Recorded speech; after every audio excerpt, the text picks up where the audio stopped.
So in any case, where did this preoccupation with form, because we're beginning to think about the way in which theory can preoccupy, but not necessarily, but can preoccupy itself with form, where does it come from? Well, needless to say, I'm about to say it goes back to the beginning. You know, when Plato writes his Republic and devotes Book 10, as I'm sure most of you know, to an argument, in effect banishing the poets from the ideal republic, part of the argument is that poets are terrible imitators. They imitate reality as badly as they possibly can.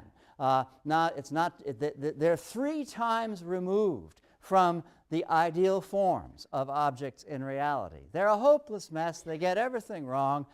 They think that a stick refracted in the water is therefore a crooked stick. They're subject to every conceivable kind of illusion, not to be trusted, and Socrates calls them liars.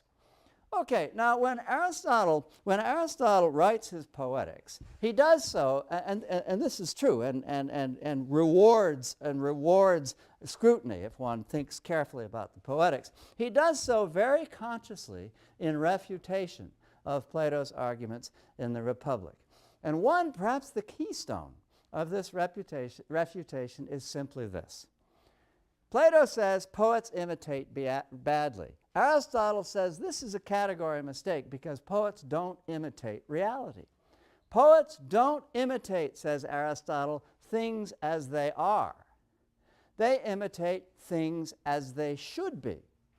In other words, the business of poets is to organize, to bring form to bear on the messiness of reality. And in so doing, to construct not an alternate reality in the sense that it has nothing to do with the real world, that is to say, it doesn't mention the real world, or it somehow or another invents, human beings made out of chocolate or something like that, but idealizes the elements existing in the real world such that its object is something other than reality as such. And this is really the origin of formalism.